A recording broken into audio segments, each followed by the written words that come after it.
very well. And this is a very small ensemble, so we're looking at choir and piano. Whereas when we're looking at the Vivaldi, once we get you those scores, you're looking at everyone. Okay? So,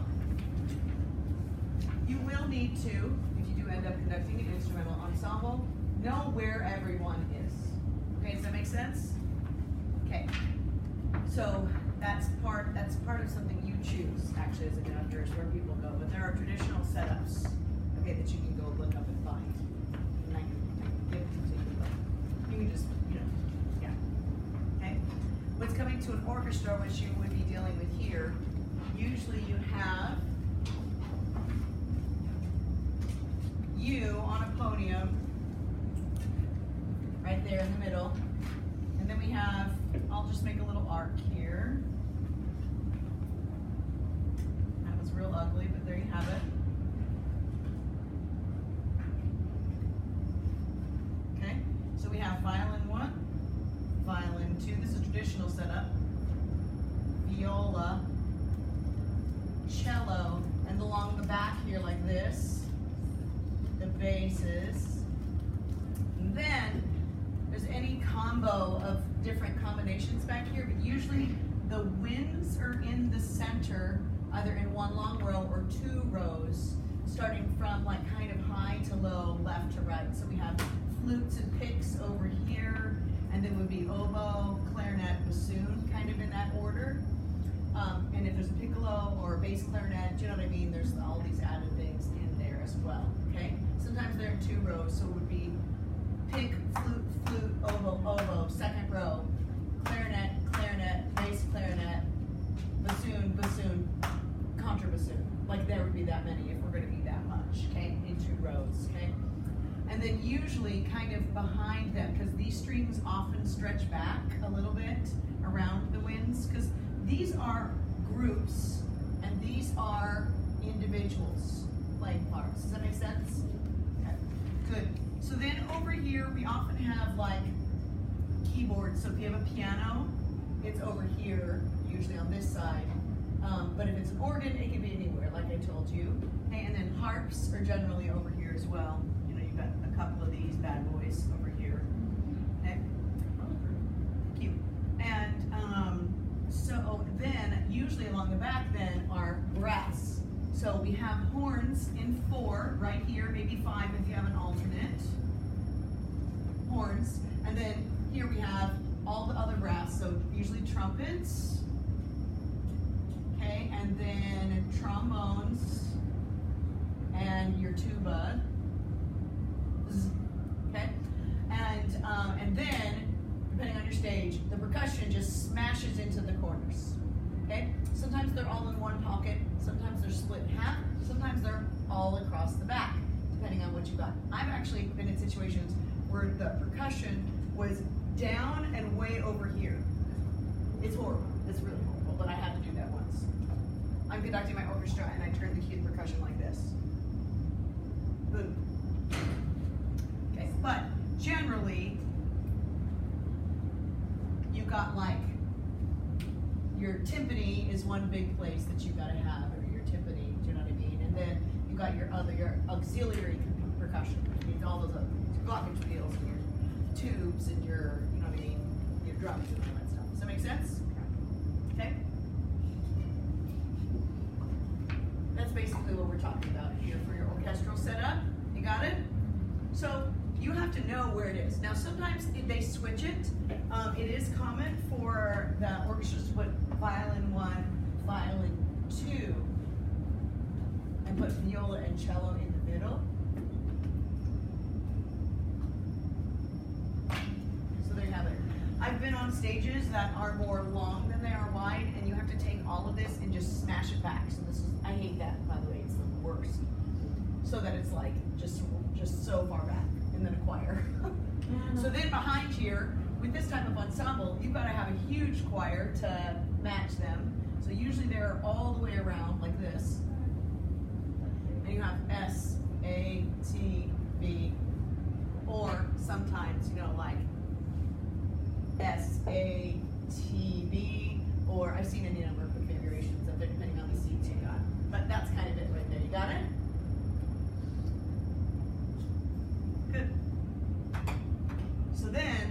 got to know where to look at to cue your things. So you've got that one clarinet solo, you have to look right at that single person in the middle of all that stuff.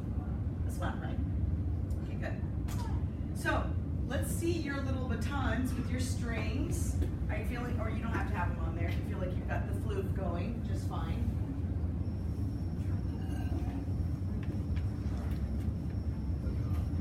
You can take it off, that's fine. As long as it's functioning, fine, okay? Good, so show me a good legato 4. Let's see how those strings are on any of your batons. 2, 3, and 4.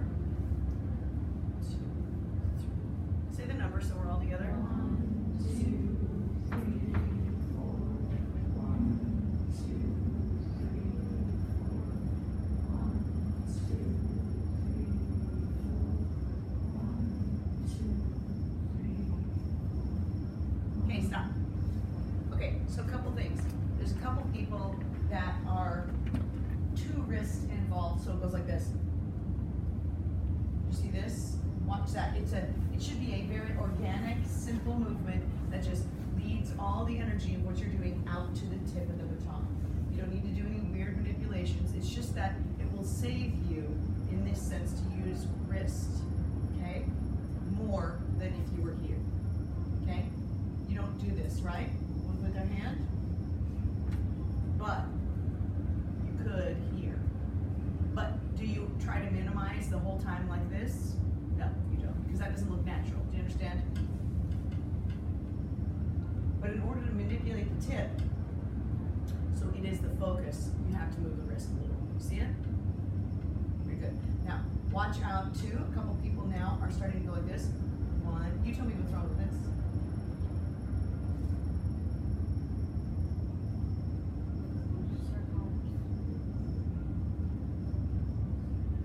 Yeah.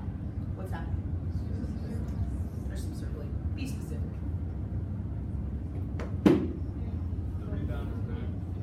Which one?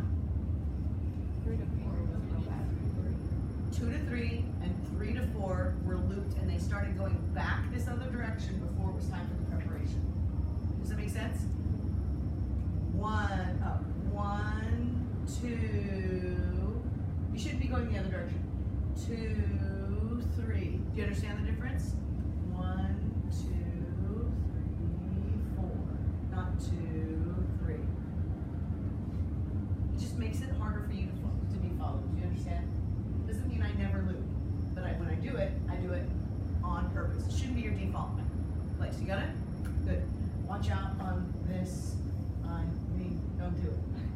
1, 2, 3, smooth. Let's see your legato again. Go.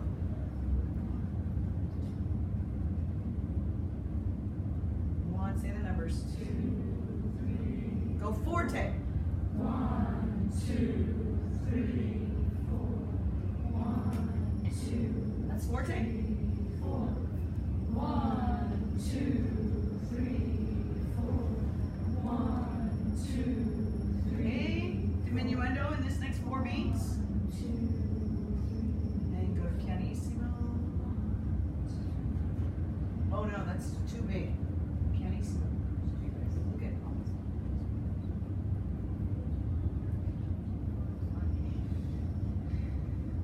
You'll notice that some strings are not following like they should. Like when I go fast, If you go small, it won't, but when you're larger, it should travel. even when it's slow.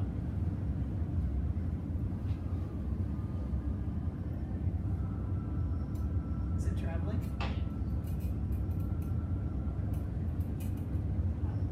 Can you, Because you're not making the tip the energy. When the tip is look how simple. If I'm just moving up and down, my energy is at the tip. If you had all moved like this as a unit, it'll just That's right. flop down. Yeah, do you see it? yeah, So check yourselves if that's not flying out.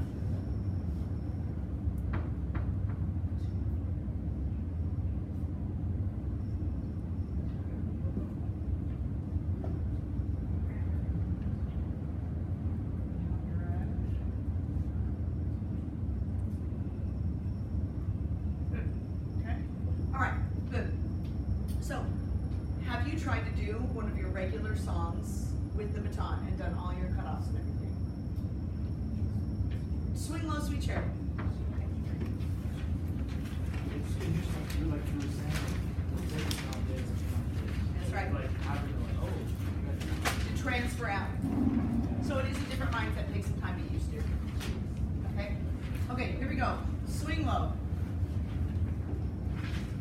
Everyone puts a breath after chariot on the and of 4. Let's all do it together. Got it? Which means it's one kind of breath. Okay, ready? Swing low. Ready? 2, 3. Swing low. Swing No, that's not where the T goes. Chariot. On the end of 4, 7, 9, 7. Again. Ready? Go.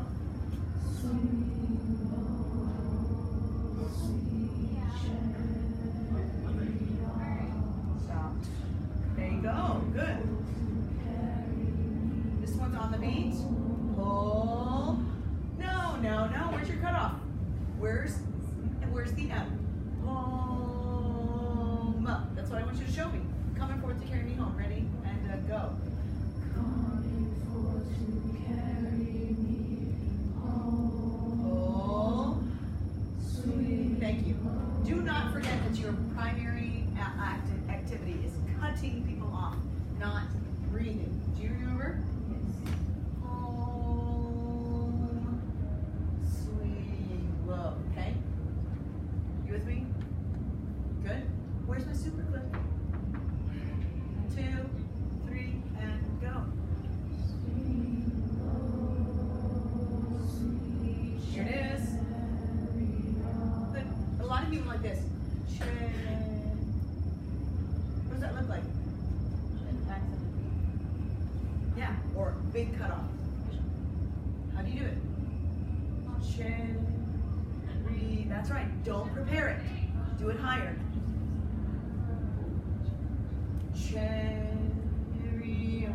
There's nothing happening on 2 that needs to happen. Ready? Swing low. Go.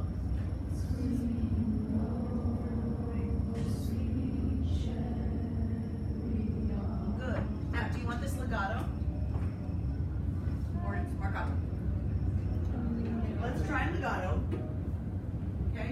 How do you do let's just wait. How do you do a legato super click? No. not as marcato. That's a good way of saying it. It's not as marcato. Well, any legato is not as marcato, but the actual super click itself isn't as clicky. It's not as harsh. Yeah, I guess that's the way you say it. So versus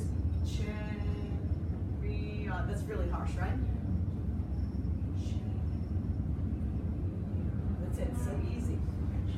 Do chariot. Ready? And go. There it is. See how simple it is? And let me tell you guys, it makes it so much easier to follow. Lower. Hey, good. Okay? Does it? When I was watching the video, my super clicks were more of going somewhere instead of lifting. Yes. You really often just have a lift if it's something that doesn't have an event right on that note. Do you know what I mean? If there's no event, a breath, or another note, it's all just a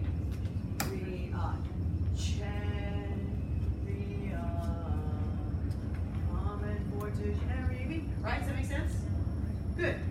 Okay, good. That's easy.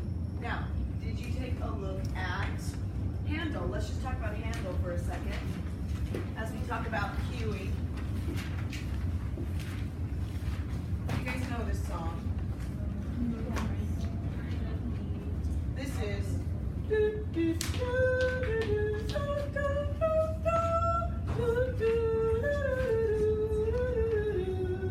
it's one of the Messiah, it's one of the main choruses in there. So we're in a 3 that's pretty fast. 1, 2, 3, 1, 2. How do you do 3? That's about this fast. Ready? And go. And boom. And dun, dun, dun, dun, 2, 3. 1, 2, 3.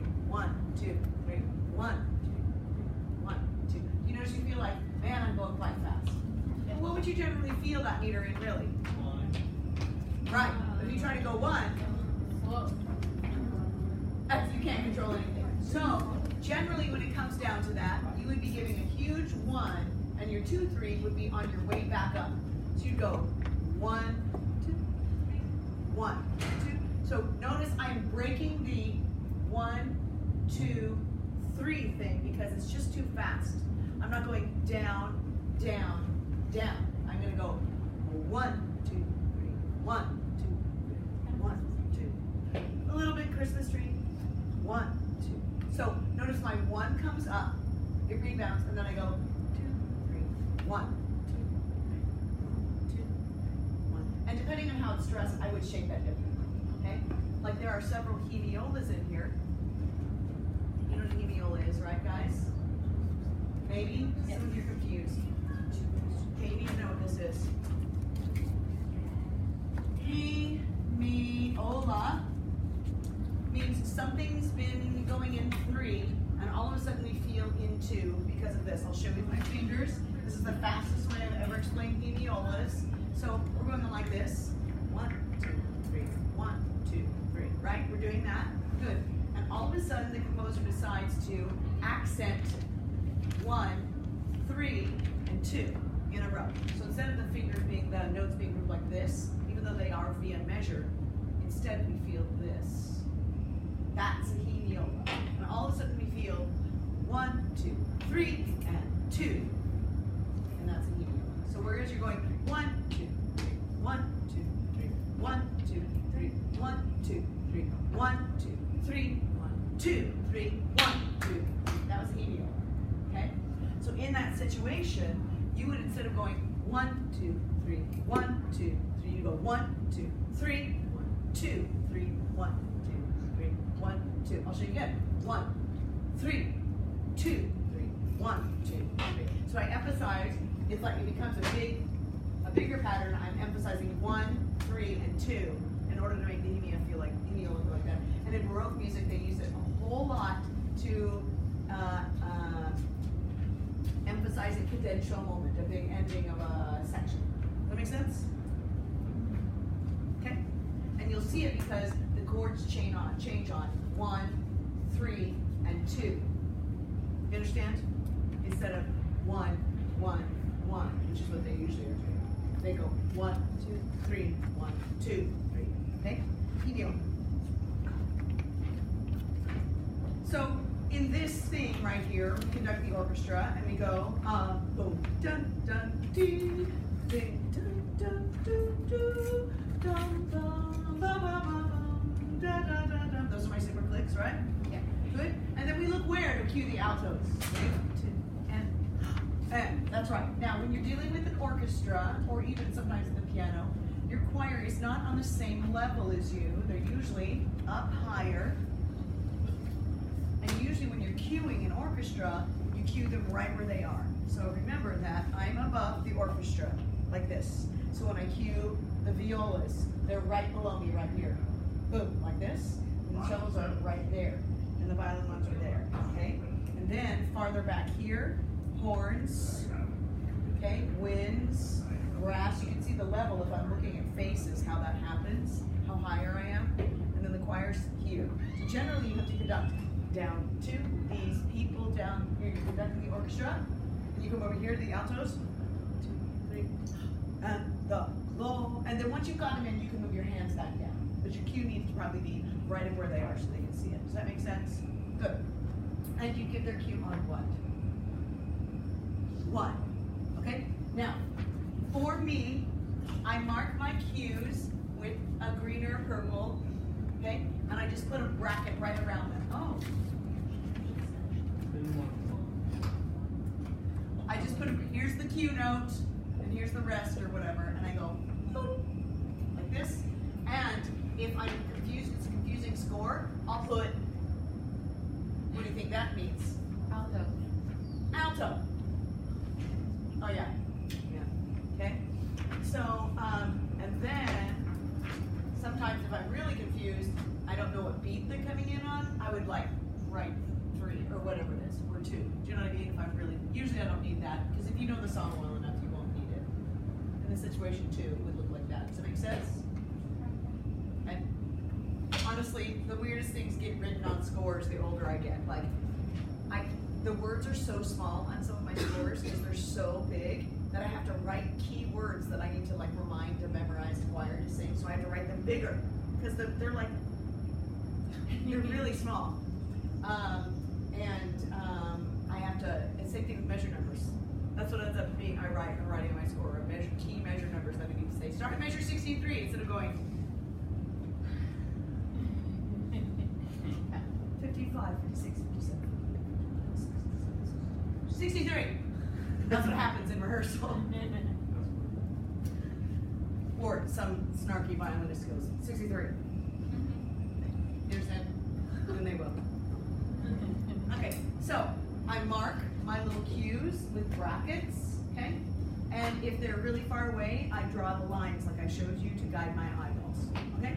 So in this situation, we get 2, 3, and the glory of the, and the glory of the, shall be redeemed, shall be redeemed. You're all over the place. So you really can't, you're not even looking at your score very much. You just have to kind of know it. Does that make sense? Once we get to page 2, we're doing tenor.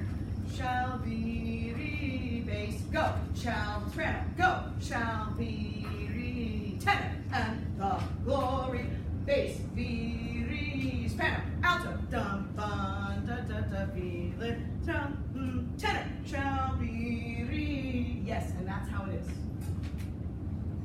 Don't think it's anything less than you going, oh my goodness. Once they know it more, you don't have to babysit them as much, you know what I mean? But it is like that at the beginning. Is that like, right? And notice that's just the choir. So when we're talking about things that are polyphonic like this, you're all over the place. Terrible. Right? Then you're like at letter A, you're like, hallelujah, we're all together once. And the glory of the, here's your hemiola, shall be revealed. Lord shall be revealed. That's a hemiola right there. Okay, so do you understand? That's how you're going to look at that score. And then you're back down with your orchestra. And then who comes up next? Alto and all flat shall be it together off 10. And all flat shall see it together off for the ladies and all flat. That's what you're doing the whole time. Okay, you got it? Yes, ma'am. So like if like a certain instrument and like a part in the choir like have to cue at the same time, which one do you use? Right, so then it comes down to who needs more help. And what do you think? Who needs more help most of the time? The choir.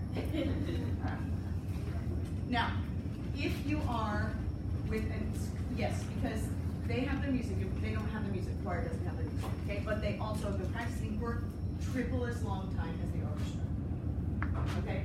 So if the orchestra is not familiar with the piece, especially big solo cue moments or big percussive elements like a big cymbal crash or a big timpani thing, then you've got to go to them. Does it make sense? You have to prioritize who needs your help more, or best of all possible worlds, what's musically important. Okay? Honestly, the brass, almost you don't need to pay any attention to. They are almost perfect all the time. They just sit there and count, and they play their part, and they lean back. They don't even look at you sometimes. Got a trumpet player over here. It's true. It's not. It's beautiful because I'm like, I don't need to worry about them. Do you know what I mean? Whereas the wind players are usually like, they're waiting for you. And they're like, okay, I can play. It's true. It's so true. Okay. So anyway, the percussion needs a lot of cues often because they're waiting for like 40 measures, and then they have a huge thing they have to play. So that timpanist has been sitting there waiting, and then all of a sudden it's got to go bum bum bum bum bum bum bum bum bum bum bum bum. It doesn't want to be off. So they sit here. You don't disturb them while they're waiting. They're like this: 1, 2, 3, 4, 5. They count like numbers upon numbers. Or they know a part and they know their 5 measures after that entrance. Okay? All right, so that's overwhelming, isn't it, guys? Okay, now, Mariah, where are the extras of those Glorias? Let's take a look at that.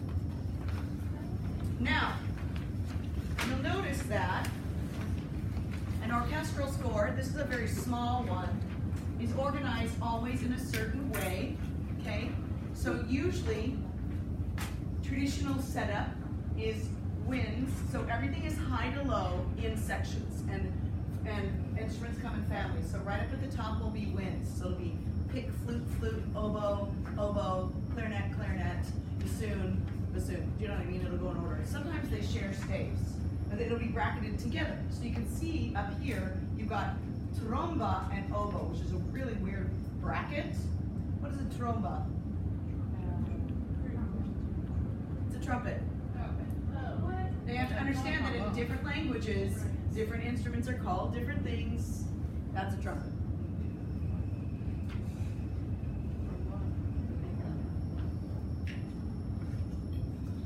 Okay. So that's not typical. Okay. Usually in a typical orchestral score, it's winds and then horns, which are sometimes considered winds and sometimes they're considered brass.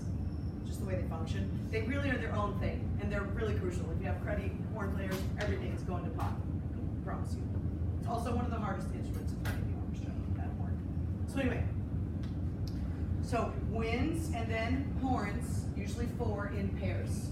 A high-low pair. 1, 2, 3, 4, and sometimes an alternate, a 5, to give the number 1 a break so they don't have to play all the time, and so they can get their high notes perfect every time. Okay, then brass. Trumpets, usually 4, 2 to 4 in a full orchestra. And then trombones, 2 trombones and a bass trombone usually, and then tuba. Okay? Then you have below that percussion, usually.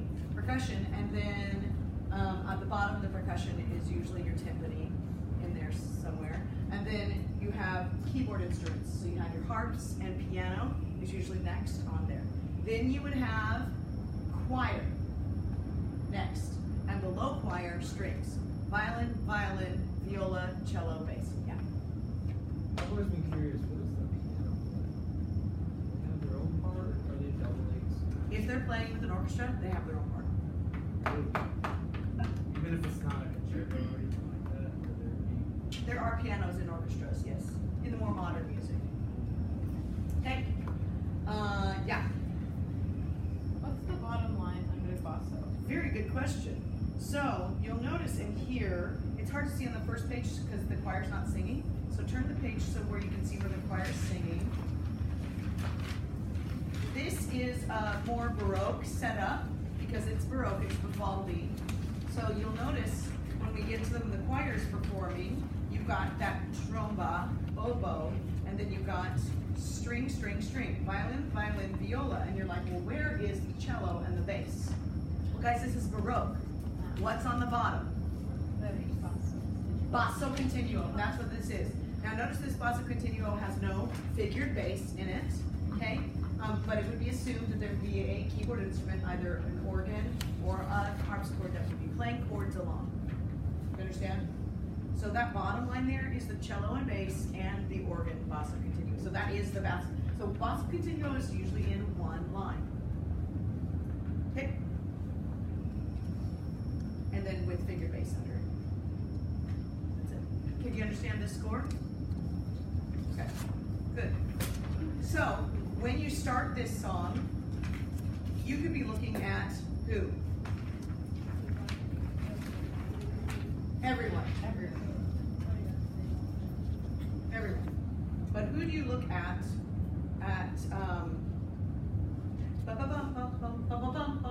measure 2? Strings, probably. Yeah, the oboes alone, but it doesn't matter. They're just doubling everything, honestly. Okay, I'd be looking at high violins or something, okay? And then again, who's playing that? top two by the two violins, right? And then look at the next line, measure 6. Who's playing that? The trumpet and the oboe. So you're looking at them. Okay? And then in the next chunk, the last measure, we have 2 different things going on. You can see the kind of that going on. Who needs your attention there? The violins, that's right, the violins. Because they're really doing the melodic thing. And the trumpet's going. That's a good one. Thank you. Yeah. Okay, good. So that's it. So when you're conducting, you start everyone just like you know, and we go bum bum bum bum bum bum bum bum bum.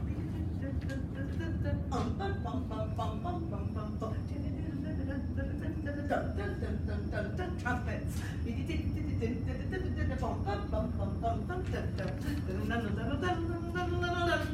And then you're doing chord changes.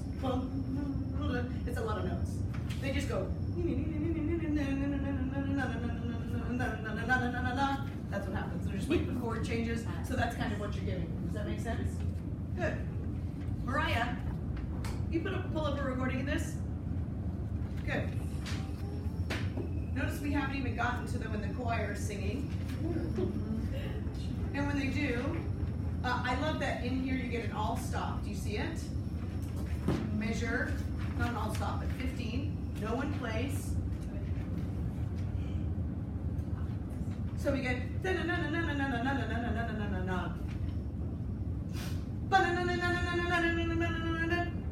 right, and then the choir comes in. Right? You got it? You comprehending what's happening? Right. So that's what I do though. Did you hear the map that I did? Yeah. This is how I memorize these pieces like this. We know the beginning is everyone. And then I look at, so literally I have to think. Beginning, violins, everyone. Violins, like everyone. Trumpet, everyone. Violins, like seriously, that's what happens. And then you know the chord changes, you play those. And then you know when the choir comes in, you look at them.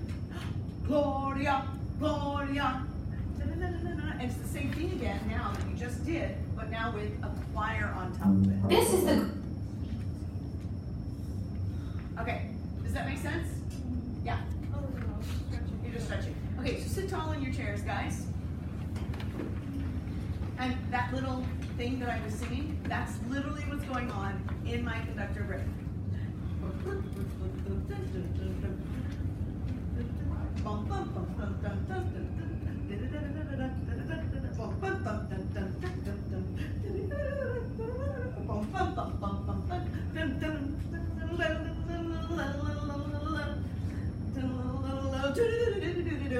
Right, you just give them the shapes of what's going on. Does that make sense?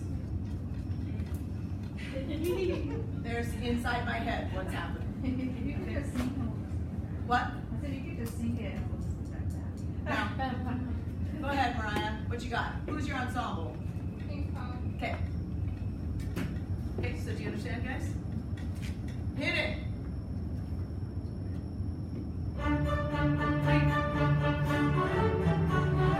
One, two, three, four. Now the trumpet. You understand? Yeah, sure. Chord change. You know, 1, 3. 1, 3. And now it's going back down.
Absolutely. Like it's audible? Not necessarily. Uh-oh. No, I Amber don't know. alert. Amber alert. That makes some That's not in my car. Yes. Okay, you do it. I mean, I probably shouldn't. We're talking about an auditory art here, but I definitely do a big breath. No, I was just wondering. Yeah, but notice I didn't go 1, 2, 3, 4. It's a rest. It's just a rest. So if you go 1, 2, boom. Notice I just ticked. 3. Okay, do you You understand? realize you're about to hit. Oh yeah. So I was wondering on the instruments, Mhm. if it's like a fast, like violin and oboe, do you have to necessarily give them a pickup breath or just point? What are you talking about? At the beginning when you were first demonstrating, I noticed you didn't give like a huge breath like you would like the entrance of a choir, and you kind of pointed from Right. one to But the see, next. they're playing. These aren't cues. Okay, so you don't No, have now, to, now like- pay attention here. They're not. These aren't cues. I'm conducting who's playing. Okay. I have to look at who's playing that thing. So even though they're entering again, like let's say in measure 1, 2, 3, the trumpet stops and then goes back. Oh, in. you don't have to cue that. No. No, but if they've been out for a long time, then you need to help them out. Then you give them a breath. Yeah, you give them a cue. Honestly, you just look at them. Boom, that's it. Okay. Yeah. That's It's almost like easier it's to almost like a know. conversation. Yeah, it's like, yeah, you counted right. Like you're right. Okay. But really, in the best of all possible worlds, everyone knows the music, and you're just guiding the musical journey. Okay? Yes? Are we allowed to go out of the? Oh, yes. So that's okay. Yeah, with the stick. Yes. I have a question. So, I saw there's a Ramada in here. So because this is such a very well-known work, is there a tradition as to how controlled Ramada? Yeah, let me look. Yep. Is that a thing? Huh? Is that a commonplace for conductors to respect traditionally? There's no Ramada such style? thing as a Ramada here. An editor put it in.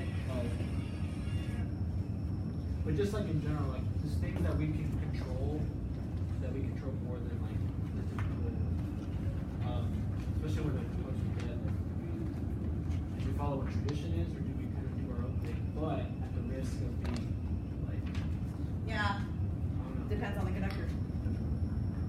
I am, different conductors do different things. I am usually a traditionalist. Because I'm a composer, I want to do what the composer wanted. And that usually comes in the form of proper performance practice, etc., and things like that. Interpretation, try to do what's on the page. But there are other conductors who are like, no, even though this is Baroque, we're going to perform it in whatever style I want, which sometimes is very romanticized. My whole decision about being that type of conductor is that it usually is better the way the composer intended it. Do you know what I mean? It actually sounds better, it works better in the style that the composer wrote in. And I want to honor that. Now, that doesn't mean I make sure it has passion and, do you know what I mean? It has an organic feel about it, do you know what I mean? The process of it. But I want to do what the composer wants. There are others who don't. They do whatever they want. So it's, Yeah, you have to know, that's why you have to know all this performance practice stuff to know what's appropriate and when you're breaking the rules. And some people are like, I don't care, we're doing how I want it. Would you suggest like practice with? Yes, Is there one that you would suggest as a practice? that's a decent one. You want to go with ones that are good at Baroque music, so King's College is fine. Anything by the English Baroque soloists, John Elliott Gardner is always good. You can't find them, you can do Collegium Vocal, which I think is conducted by Tone Copan. Or you could do, there's several people, you'll know because it sounds different. You can tell they're playing period instruments instead of a full-on orchestra, like a big, with modern instruments. They usually play period instruments, sounds different. Do you hear it? Yeah. yeah, they're playing like piccolo. Of course, for this stuff. All the trumpets back then didn't have valves, by the way. You do So know that, right? rotaries. Huh?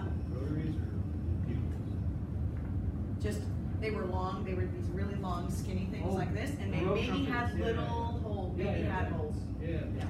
But they were like they were like not keys, Yeah. little holes. You just put your fingers on it. In measure 17, when the choir enters, would we super click the one? What do you think? I feel the super click. I feel duh, duh, duh. You're going to conduct that for them. I don't think Do you I think that's could. helpful? Okay. Okay. There's no super click because that's all within one beat. We use super clicks. That's on a syncopation. That's bump a bump. How can you super click that? Now you could go bump a bump. You could do a little suspension, but you're moving so fast in this. Okay, so really what you would be giving them is the shape. Is it Gloria or is it Gloria, Gloria? Then you would give them that shape. Okay, you guys understand? Okay. Now you may look at this and say, how can I conduct all this? This is nothing. This is a piece of cake. Remember that. You have to step way back. You are conducting everything. The whole piece, not every little element. Does that make sense? So really this is very simple. Like I said, beginning. So, bum, bum, bum, bum, bum, bum, bum. Bum, bum, bum, bum, bum, bum, bum, bum. I made little shapes. Maybe that's all I get.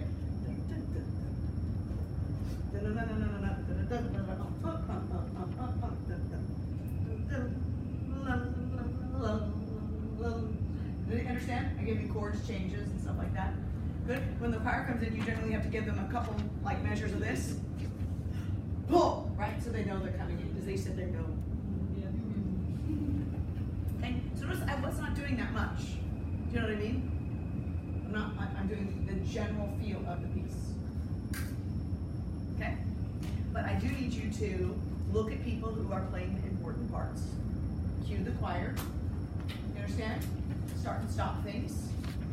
You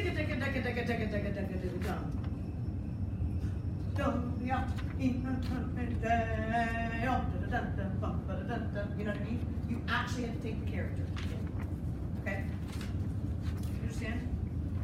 Confused? So the left hand, Yeah? is it wrong to use it to like, if you're to keep,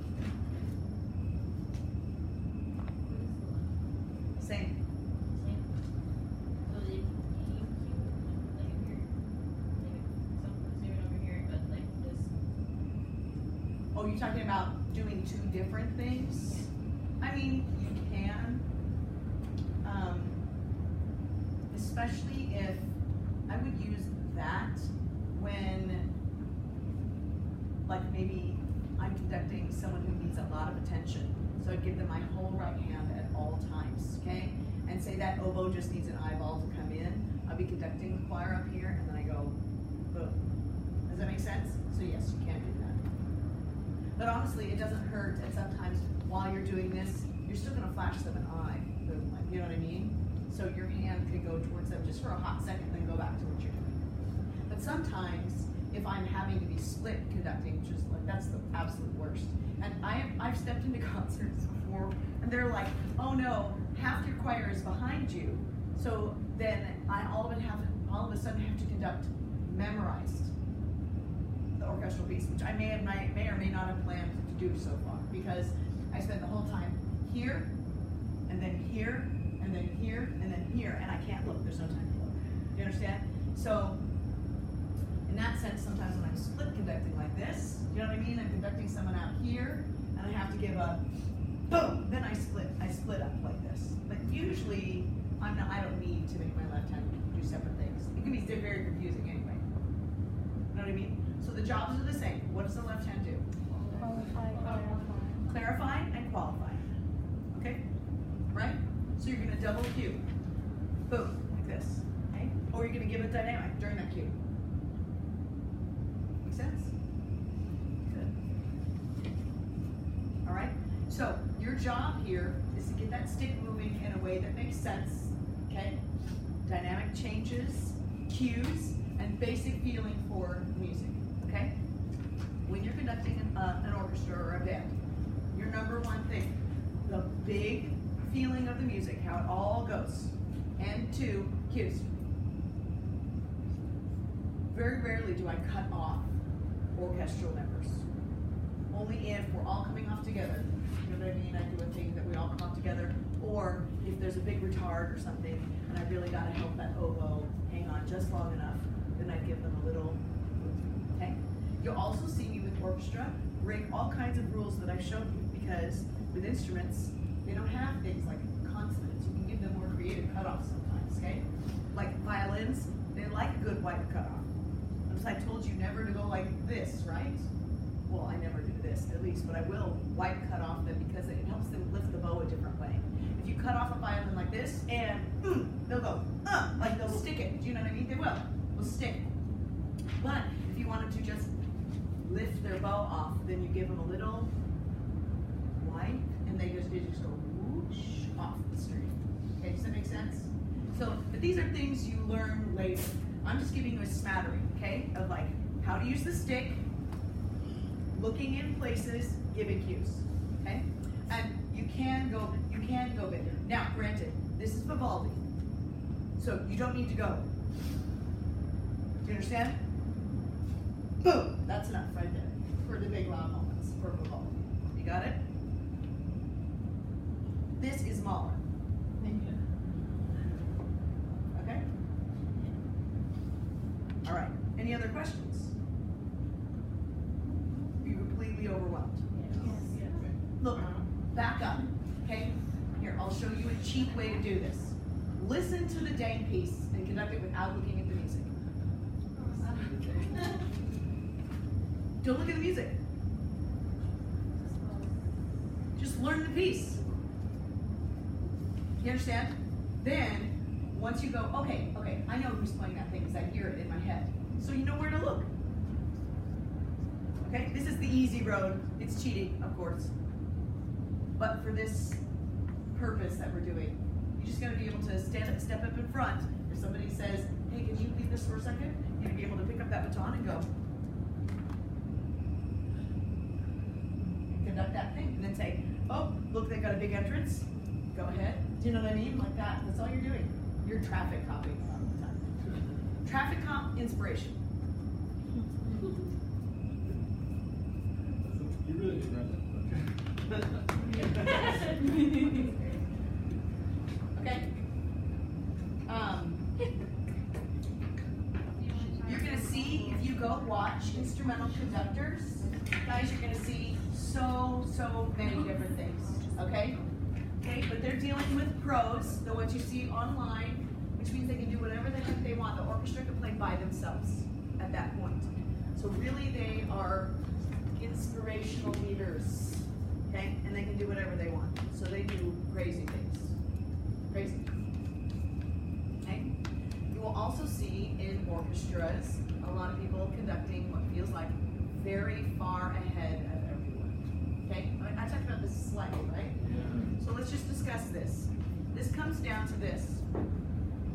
Orchestral conductors say this. Well, obviously, no one can play exactly. I can't, they can't follow what I'm doing exactly when I'm doing it. They will always be behind. This is what they say. This is their justification, their explanation for what they're doing. They say, therefore, I want the orchestra to see what's happening ahead, so they have to play behind what I'm doing so they can tell what's coming. This is how they explain what they do. And then, so they'll go like this.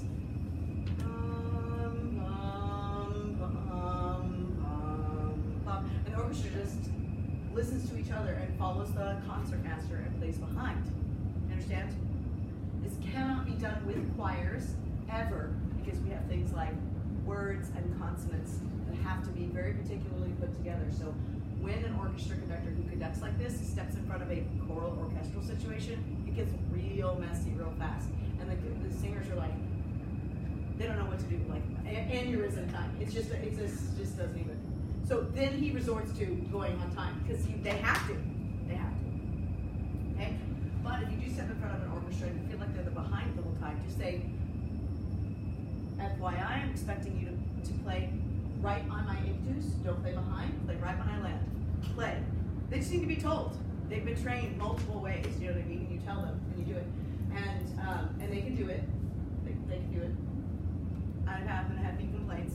You have to with a choir, you really do have to, okay? But my answer to that whole thing of you can't do it on time when I'm conducting, you'll be initially behind is, and I would never say this to them, but I'd say that's poor technique. Really. It is possible to project what's happening ahead. That's what I've been trying to show you this whole time, literally. This is why we do slow, fast drop. This is why the stop gesture exists. You understand? This is why you must show things before in the rebound previous. How many times have I said that? Do it in the rebound previous. Right? This is how you make it happen. So it is possible, okay? Now, if an orchestra person tells you that, just go, okay. Don't ever tell a conductor what to do, ever. I've been in situations where some third chair violinist goes, if you could just give us a clear something, and you just never say that. It's so bad. Oh, please, yeah, Well, I generally, it depends on the situation. Like, if they are having a really hard time, I may say, I'll try to give you a cue there. Maybe that's what they need. Do you know what I mean? Sometimes I just ignore it. You pretend you didn't hear it. You just keep going. I'm dead serious. All the time. Someone raised their hand. You're just like, oh, didn't see you. Sorry. Do that. I've also been in a situation where I've been standing by someone. There's a conductor on the podium, and some violinist back here will be like, if you could just tell him it was really clear 3/4 on that measure. I'm like, I will turn to them and say, we don't tell a conductor what to do. That's what you told me? Oh yes. That's not kosher. Not supposed to do that. And so no, you don't. You don't tell a conductor. If a conductor were to listen to someone who said, you know, they need this, that's a really flexible conductor. Most conductors are megalomaniacs. You can't tell them what to do. Yeah. If a conductor is like, I just can't get this, what do you have any ideas? Then that's when you would do Conductors it. never say that. But I'm not a conductor. I just assume it. And you should not say that as a conductor. Okay?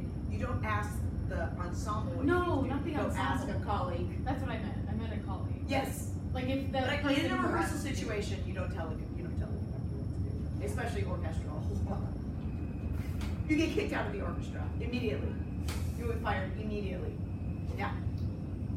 What if someone, instead of saying, if you could just do, what if they say, how are you conducting that? Do you give them a clear answer, or do you just do what you did? Do you ignore them, or you say, Sometimes, usually not just random people will do it. The concertmaster will say, can you show us how you're doing this retard? And we'll say, sure, this is my plan. I'm going 1, 2, 3, and 4, pause, 1, and 2. You can do that. You do that, though, when you're in rehearsal, you're like, this is how this is gonna go. You march them through some things. Yeah. Good. All interesting questions. Yes, if you can't figure something out, go talk to a colleague, or video yourself or something. When you're in rehearsal, think about it. If you have a leader in front of you that says, I'm not sure how to do this. Anybody have any ideas? No. What do you feel like? Do you feel like following that person and trusting what they're doing? No. So even if you feel like that and have those questions, you don't have that conversation with your choir. As much as we try to, am I revealing secrets here? As much as we try to involve everyone, that's a group community effort. When it comes down to it, you are in charge of that group. You are the final word. And if they don't follow you and trust you, it doesn't work. You understand? Not in like a dictatorial way. I just never seen an ensemble that's successful as a democracy because discussion does not lend itself to good, efficient rehearsing. You understand? I've seen church choir situations where there's some alto who thinks they know everything and says, you know, turns around and starts telling people things or tells the conductor what to do. You know, stuff like that. Yeah, they do, you know, in those volunteer situations. oh, okay. Yeah, especially but see, I never have a problem with that because I come in with authority, okay? All you have to do, I don't know what that is, but if you come in and you're like, this is what we're doing, you know, and if someone asks questions, you can say, no, we're not doing that right now. This is what's happening. This is my plan. Do you know what I mean? Like, and you don't have to be unkind about it. You just be like, I'm the leader. this is what we're doing. You can say, if you have an issue, you know, you have something that needs to be fixed, you just do what do I do in my choirs, guys? Tell your section leader come talk to me. Yeah. That's it. There's a chain. There's a chain. Yeah. Okay? But this is, we're not far away from batons here. We're just conductor persona. You understand? Conductor persona. And let me tell you, you will not feel in charge, like you won't feel that you have authority for some time. Okay? You will feel like, this is what I felt like for probably the first 5 years. 5 years of conducting. When are they gonna, every day, in my head, is it time to go? No, we still have time. In my head, when are they gonna find out I don't know what I'm doing? Every day. Every day. But you just gotta go in there, you gotta do it. Well, what else can you do? So yes, doubts. So, would you be mad if someone put a YouTube video saying Dr. Jensen does not know what she's doing? She told us herself. That was the first part. That was 5 years. Huh? Huh? What's your question? Oh wait, oh that was the first. Okay. Like when I started conducting. Oh okay, never mind. Not my first 5 years here. No. Oh, I thought you meant like right now. Like, what if someone did that? What would you? How would you respond? If someone said, well. So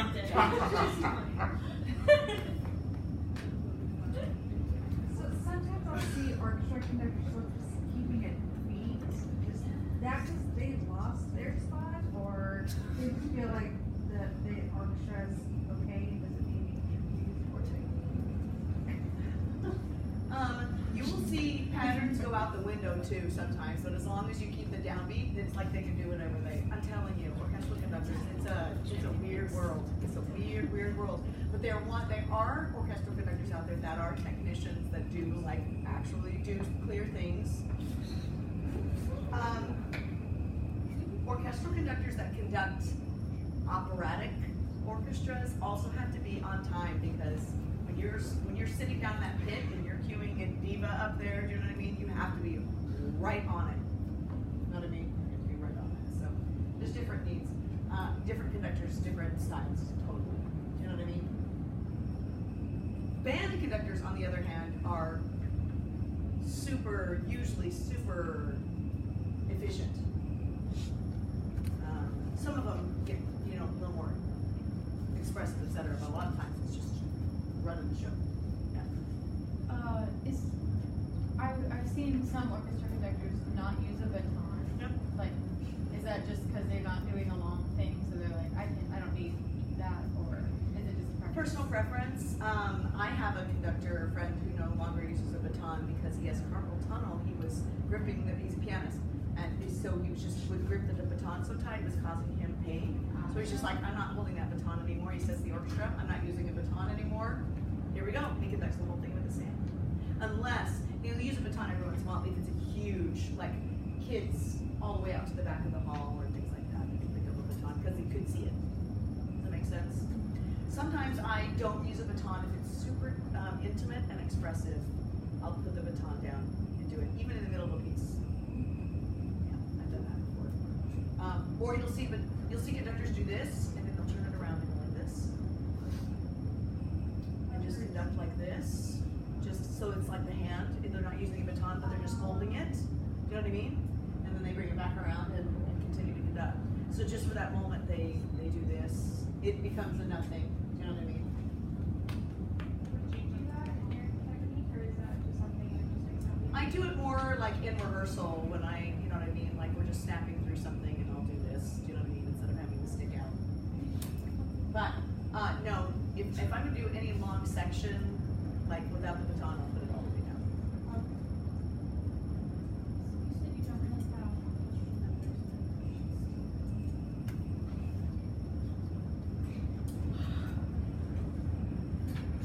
Did you get that answer, everyone? What was the question?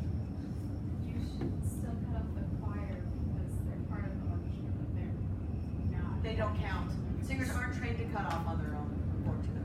So you don't cut off the orchestra, you don't cut off that brass section, you don't cut off those strings, but you do cut off the choir still. Okay, She asked and I went, on the nose. Does that make sense? sense, guys? But on things like, take a look at this Gloria. Gloria, Gloria. Are they really going, are you going to go Gloria up, Gloria up? No, it's a throwaway type thing. You train them. They go Gloria, Gloria. We do a little toss up. Make sense? Good. So, do you kind of understand? Go practice with the stick. You have all weekend to get one little teeny piece together.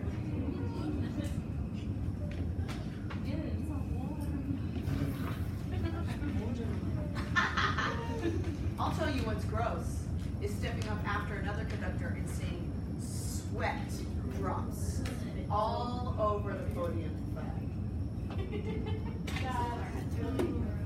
There's some people that sweat and they drip and it's all over the place, all over the place. I've never heard a joke like that. It's legit. It's legit. Do you like stand up there and then you have to like put your music on that or like? Usually it is my music, like we all put in one, all just in one thing. So it's on your music. Sometimes he'll leave his sweat rag there and I just pick it up with my baton and drop it off. It's gross. Yeah, it's true. Okay, so be good, guys. Good. Go play around with that baton.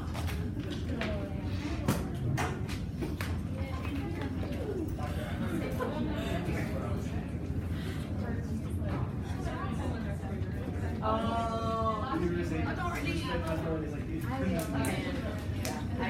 want to big South Park. You wanted to get another message. Anybody need a baton like this?